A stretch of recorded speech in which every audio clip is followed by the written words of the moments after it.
కాబట్టి ఇప్పుడు మనం అనుకున్న అన్నీ కూడా రేపు రేవంత్ రెడ్డికి ఏమో చేస్తాడు, జైల్లో పెడతాడు, చిప్పకూడి తినిపిస్తాడు అని ఇవన్నీ ఉత్తమ మాటలు. మనం లేని భ్రమల్లో ఉండొద్దు, లేని ఆశలు పెట్టుకోవద్దు. రేపు మళ్ళా ఎక్కడో దిక్కు కేటీఆర్ రేవంత్ ఇద్దరు కూర్చొని బీర్లు దాక్కుంటూ బిర్యానీ తినుకుంటూ లేకపోతే ఇంకేదో విందులు వినోదాలు చేసుకుంటూ పట్టాలు వేసుకుంటూ తిరిగినా మనం ఆశ్చర్యపడాల్సిన అవసరం లేదు. రాజకీయాలే ఆ విధంగా దిగజారినాయి, వ్యక్తిత్వాలు లేవు, మాటకి విలువ లేదు.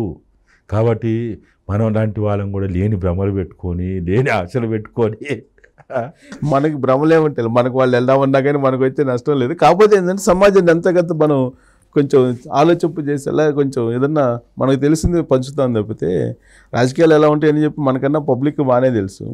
అంటే మనం కూడా ఎలాంటి భ్రమలు ఉంచొద్దన్న, భ్రమలు ఉంచొద్దు.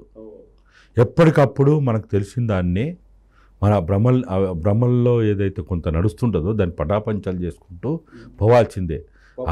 అందరూ ఏమనుకుంటున్నారంటే రాహుల్ గాంధీ చెప్పాడు, రేవంత్ చెప్పాడు, ఈ మొత్తం కేసీఆర్ సంపాదించింది అంతా 1,00,000 కోట్లు ఉంది, అవన్నీ పీక్కొని మనకి ఇస్తారని ఎక్స్పెక్ట్ చేస్తున్నారు. అన్న ఇప్పుడు మోడీ చెప్పిండు ఏది ఒక్కొక్కరికి ఎంత 15 లక్షలు 15 లక్షలు మరి రాలేదని రెండోసారి ఓట్లు వేయలేదా? రెండోసారి ఓట్లేసారు కాబట్టి అది పోయింది. ఇక మరి అయిపోయిగా.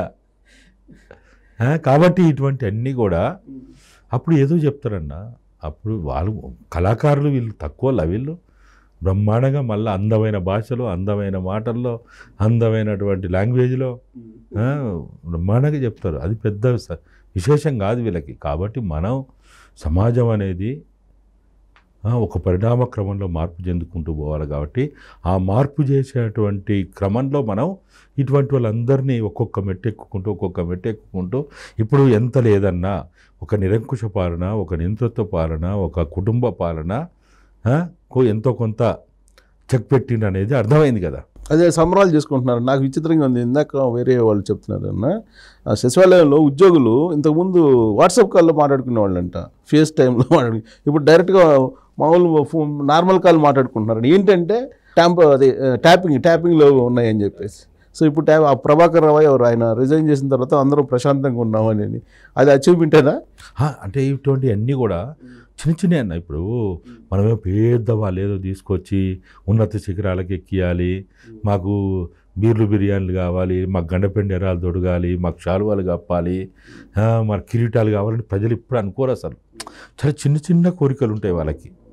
ఇప్పుడు ఉద్యోగస్తులు నేను కూడా చూసిన ఇందాక అక్కడ మాకు దగ్గరనే కాబట్టి పెద్ద అదేంది ఏదో బాక్సులు అంటారు చూడండి, సౌండ్ బాక్సులు అంటే బొబ్బ ఎక్కువ పెడతాయి, ఇవి పెట్టిండ్రు, టపాసులు కాల్చిండ్రు. అంటే అది కూడా ఒక రకంగా అంటే ఉద్యోగస్తులు కూడా వాళ్ళ ఉద్యోగ ధర్మం వదిలిపెట్టి అట్ట చేయొద్దు, ఎవరైనా అట్ట చేయొద్దు. అంటే వాళ్ళకి సంఖ్యల నుంచి బయటపడినట్టుందంటే, వాళ్ళకి బానిస సంఖ్యల నుంచి బయటపడినట్టుందంటే, వాళ్ళకి ఇప్పటివరకు కట్టేసినట్టుందంటే వాళ్ళకి. అంటే ఇదంతా కూడా ఉత్సాహం ఉండాలి, అత్యుత్సాహం ఉండొద్దు. మొన్న గిట్ట డీజీపీ ఉరికినట్టు. అంటే ఇవన్నీ కూడా ఏంటంటే నిన్న చూసిన, ఇప్పుడు యాక్చువల్గా ఆయన ఇంకా సీఎం కాలే, is only CLP leader, is not at all under the protocol as for the constitution. అయితే తెలంగాణ భవన్ నుంచి ఢిల్లీలో కార్లు పంపించి ఎయిర్పోర్ట్కి పెద్ద అట్టహాసం చేసి వాళ్ళు ఎంత పెద్ద అట్టహాసం అక్కడ ఢిల్లీలో అంత అవసరం లేదు. నీకే సెక్యూరిటీ రీత్యా అంటే అది వేరే విషయం, కానీ నీకు ఆయన ప్రమాణ స్వీకారం చేసి వేదిక దిగేంత వరకే ఈ ప్రోటోకాల్ ఉండాల్సిన అవసరం లేదు. గవర్నర్ ప్రమాణ స్వీకారం చేయించి ఆయన సంతకం పెట్టిన తర్వాత ప్రోటోకాలు. అవును. అంటే ఇదంతా ఏమైపోతుందంటే మనం కూడా ఈ అడవిలో పడి అసలు విషయం మర్చిపోతున్నాం. మీడియా దాన్ని బ్రహ్మాండంగా చూపించి దాన్ని చూపిస్తున్నది, మనం కూడా చూసి అమాయకంలో పడిపోతున్నాం. సీఎం అయిపోయినట్టు. అసలు చట్టం ఏంది, రాజ్యాంగం ఏంది, ప్రజాస్వామ్యం ఏంది, సాంప్రదాయాలు ఏంటి అనేది మనం కూడా మర్చిపోతున్నాం. ఇవాళన్నీ బ్యాన్ రైటింగ్ కూడా అదే రాశారు కదా, సీఎం రేవంత్ రెడ్డి, ముఖ్యమంత్రి రేవంత్ రెడ్డి రాశారు కదా. కాదన్న వాళ్ళే చెప్పలే. సిఎల్పి లీడర్ అని రాయాలి యాక్చువల్గా అయితే. యాక్చువల్గా సిఎల్పి లీడర్ అని రాయాలి. ఈవెన్ వాళ్ళ మీడియా ప్రెస్ కాన్ఫరెన్స్లో ఏం చెప్పిండ్రు, కేసీ వేణుగోపాల్ ఏం చెప్పిండు, is announced as a CLP leader అన్నారు.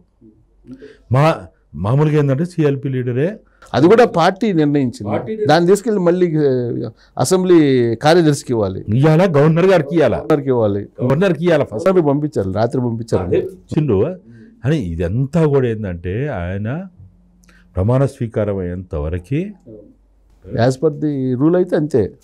ఎక్కడన్నా ఇది నా కంక్లూడ్ కొద్దాం. ఇప్పుడు రేవంత్ రెడ్డి సీఎం కాకుండా ఉండటానికి అన్ని ప్రయత్నాలు జగన్మోహన్ రెడ్డి చేశారు అనే దానికి ఏమంటారు? అంటే ఇప్పుడు మన రాజకీయాల్లో ఎవ్వరు ప్రయత్నాలు వాళ్ళు చేస్తారండి. ఇప్పుడు మనం చూస్తాం కదా, నాకు తెలిసినంత వరకు కూడా మొన్న అసలు అనవసరమైనటువంటి ఎక్కువ బొబ్బ జరగడం వల్ల, ఎక్కువ ప్రాచుర్యం కావడం వల్ల, ప్రచారం ఎక్కువ జరిగింది. ఏది టీడీపీ అనుకూలం ఉన్న వాళ్ళందరూ కూడా, లేకపోతే సెటిలర్స్గా ఉన్న వాళ్ళు అందరూ కూడా కాంగ్రెస్కి పోతుండట, కాంగ్రెస్ ఓట్లేస్తారట, గెలిపిస్తారట అనేది ప్రచారం జరగడంతో వాళ్ళు అలర్ట్ అయిపోయి వైసీపీకి సంబంధించినటువంటి వాళ్ళన్నీ అందరూ ఈ కులం ఆ కులం అని కాకుండా వాళ్ళందరినీ హైదరాబాద్లో పెట్టి ప్రగతి భవన్ కమ్యూనికేషన్లో ఉంచి, కోఆర్డినేషన్లో ఉంచి మొత్తం అన్ని నియోజకవర్గాల్లో వాళ్ళే మానిటరింగ్ చేశారు. వైసీపీ ఎమ్మెల్యేలు వచ్చి ఇక్కడ కూర్చున్నారు, మినిస్టర్ కూడా వచ్చి కూర్చున్నారు ఇక్కడ. అంటే ఇదంతా కూడా ఏమైపోయిందంటే, నువ్వు నన్ను దెబ్బ కొట్టాలనుకుంటే నేను నిన్ను దెబ్బ కొడతా. ఇప్పుడు మనం చూస్తూ ఉన్నాం మీడియాలో, నిజమా అబద్ధమా పక్కన పెడితే, ఒక ప్రతిపక్ష నేతో లేకపోతే ఆ రాష్ట్రంలో ఒక ఎక్స్ సీఎంగా ఉన్నటువంటి చంద్రబాబు నాయుడికి ఇన్విటేషన్ పోద్దట. కానీ జగన్మోహన్ రెడ్డి పక్క రాష్ట్రమైనటువంటి జగన్మోహన్ రెడ్డి సీఎంగా ఉన్న అతనికి అక్కడెక్కడ కూడా ఇన్విటేషన్ పోయినట్టో ఇంకేదో జరుగుతున్నట్టో ఏది లేదు. అంటే ఇవన్నీ కూడా దేనికి ఇండికేషన్? ఇది అది కూడా మనిషే కదా, ఆయన సీఎం కావచ్చు కానీ మనిషే కదా, ప్రాథమికంగా మనిషి. ఆ మనిషికి ఉండాల్సిన కొన్ని లక్షణాలు విలక్షణాలు ఉంటాయి కదా. అరే నన్ను గుర్తించడా, నన్ను దేకడా, నా శత్రువో లేకపోతే నా ప్రతిపక్షం అనుకున్నా, నా వ్యతిరేకుడు అనుకున్నోడిని పిలుస్తాడా? నీ అంతు చూస్తా, నీ సంగతి చూస్తా, నువ్వు ఎట్లా ఏమైతే చూస్తా. ఇది అనవసరమైన, యాక్చువల్గా చెప్పాలంటే హైదరాబాదు రంగారెడ్డిలో ఆ రకమైన తీర్పు రావడానికి అనవసరమైనటువంటిది ఈ హడావుడి, ఈ శత్రుభావం ఏర్పాటు కావడం, ఒకరినొకరు ఎక్కువగా నా సత్తా చూపెడతా అంటే నా సత్తా చూపెడతా. ఆఖరికి ఏమైంది? వాస్తవంగా చెప్పాలంటే అవునన్నా కాదన్నా ఆయన ఇంకెన్ని 4 నెలల ఆంధ్రప్రదేశ్లో అంతే 4 months, ఇంకా 4 months దాకా. ఇప్పుడు మార్చిలో వచ్చేస్తుంది అంతే, గడువు ప్రకారం అయితే మార్చి ఏప్రిల్లో రావాలి. 3 నెలలు 3 నెలల వరకు అయితే ఆయన మన పక్క రాష్ట్రం ముఖ్యమంత్రిగా తోటి మంచిగా ఉండాలి కదా, మాట్లాడుకోవాలి కదా, దోస్తాన్ చేయాలి కదా. మనకి ఇష్టం ఉండదు కొన్ని, ఇప్పుడు అన్నీ మనకి ఇష్టం ఉండాలని లేదు. మనకి ఇష్టం ఇప్పుడు ఈటల రాజేందర్ని అప్పుడు గెలిపించినాము, ఇష్టం ఉండి గెలిపించినావా? హుజరాబాద్ మా భావజాల ప్రకారము, మాకున్నటువంటి కొన్ని ప్రిన్సిపల్స్ ప్రకారము అసలు బీజేపీని గెలిపిస్తారని ఒక ఇన్నయ్య ఈ మాట్లాడుతున్న ఎవరు ఊహించలే. కానీ ఏంటిది, ఎప్పుడు కూడా సిద్ధాంతం అనేది ఉంటుంది, దాంతోపాటు ఎత్తుగడలు కూడా ఉండాలి. అందుకని ఎప్పుడు చెప్తా ఉంటాం మేము, సిద్ధాంతం అనేది ఎంత గొప్పదైనప్పటికీ, లక్ష్యం ఎంత పవిత్రమైందైనప్పటికీ, మన ఎత్తుగడలు కనుక సక్రమంగా లేకపోతే మనం మన గమ్యాన్ని ముద్దాడలేము, మన విజయాన్ని చేరుకోలేము.